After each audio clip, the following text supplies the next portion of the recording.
You're listening to Procurement 6, the weekly podcast from the team at Art of Procurement that summarizes this week in procurement in just 6 short segments. Hi there. I'm Kelly Barner, and today is Friday, September 2nd, 2022. 6. There's inherent risk involved in being live, and yet the team here at Art of Procurement always chooses that option for our events.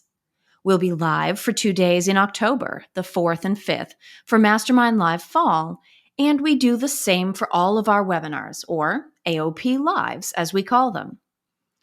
We've had plenty of discussions over time with speakers and sponsors about the relative risk and reward of going live. And I can assure you, there's a few situations we've really sweated out. And yet, we keep going live. But why? First of all, there is no substitute for the authenticity you get with a live session. You can't fake it and you can't approximate it. And that leads me to my tip of the week. Take the same risk and be live yourself. As one of my former colleagues used to say, be where you are. Focusing is hard, and the world of hybrid work has done very little to help.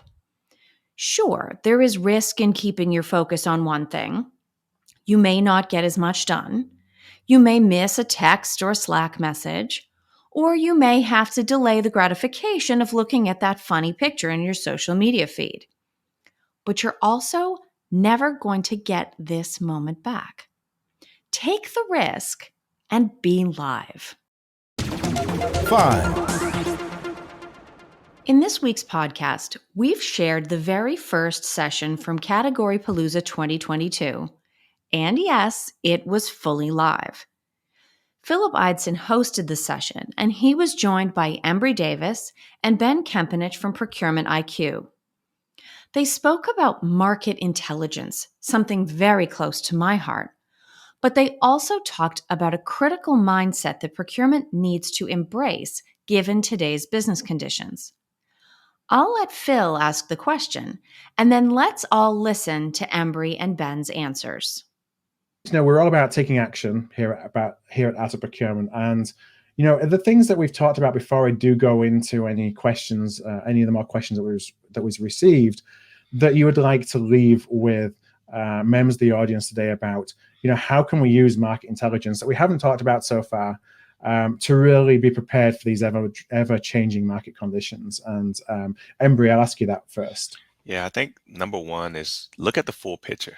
Don't just look at what's in front of you. Don't just look at the end goal. See the full picture of not only, first set a goal. What is the goal? Understand the goals of your stakeholders, understand, the goals of your suppliers, how they operate, why they operate that way. Look at the full picture, because a lot of the times we will never know the right questions to ask unless we know what is, going on internally and externally. So look at the full picture and not just what's, right in front of you. Mm-hmm. Don't be afraid to stick your neck out and make the call if something has changed. There's a lot of competitors in the market intelligence space, and a lot of them have similar answers and a lot of them don't. But when you are going to make that sort of non-consensus call, be sure that you have the methodology to back that up. Don't be afraid to use definite language as opposed to trying to hedge your language. I worked in banking for 5 years, and so I sort of covering my own ass was ingrained into how I just spoke to people.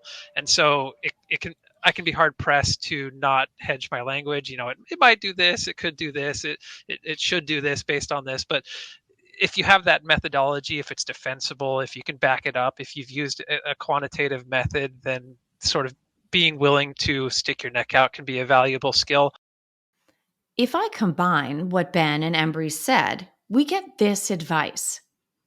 Keep an eye on the big picture, but make sure you are informed enough to stick your neck out with confidence when it's called for. I think the hardest time to do this is when you're changing an established plan rather than making a new one. We all talk about agility, But if we aren't willing to practice it too, it doesn't mean much. I highly recommend that you listen to the full conversation on this week's Art of Procurement podcast, wherever you choose to listen to podcasts. 4. We added a new episode to the ongoing Art of Procurement Startup and Growth series this week. Phil spoke with Jakob Mons, co-founder and managing director at Archlet.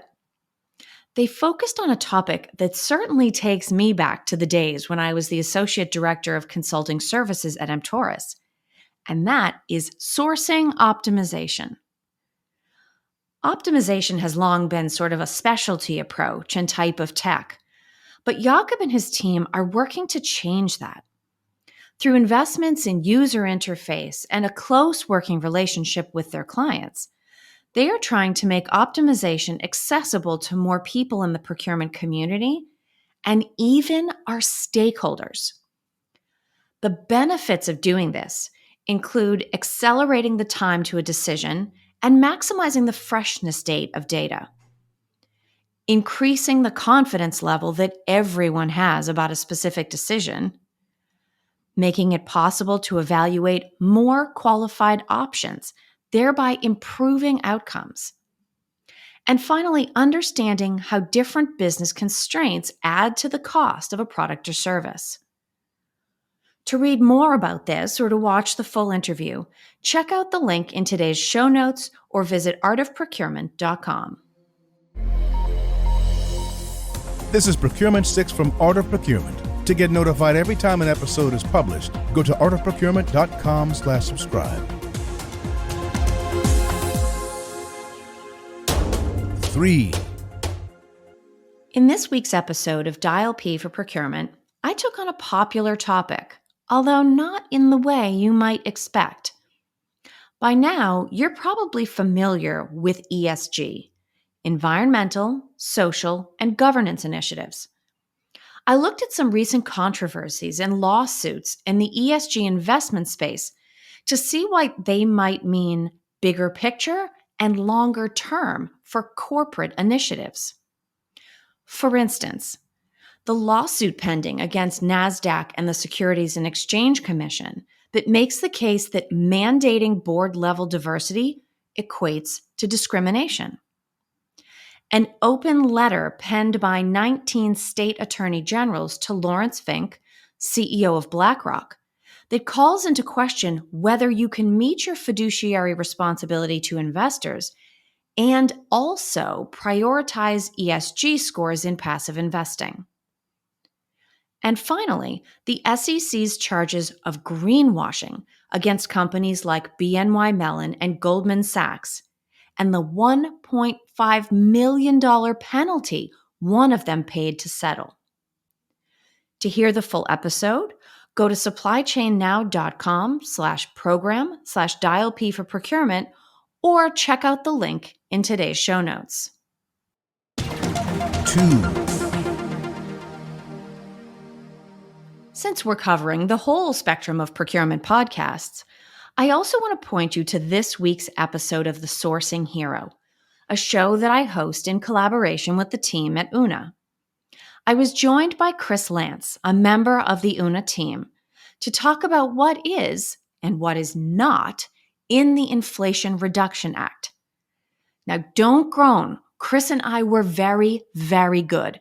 We stayed on point and made sure our perspective was relative without going into our personal points of view.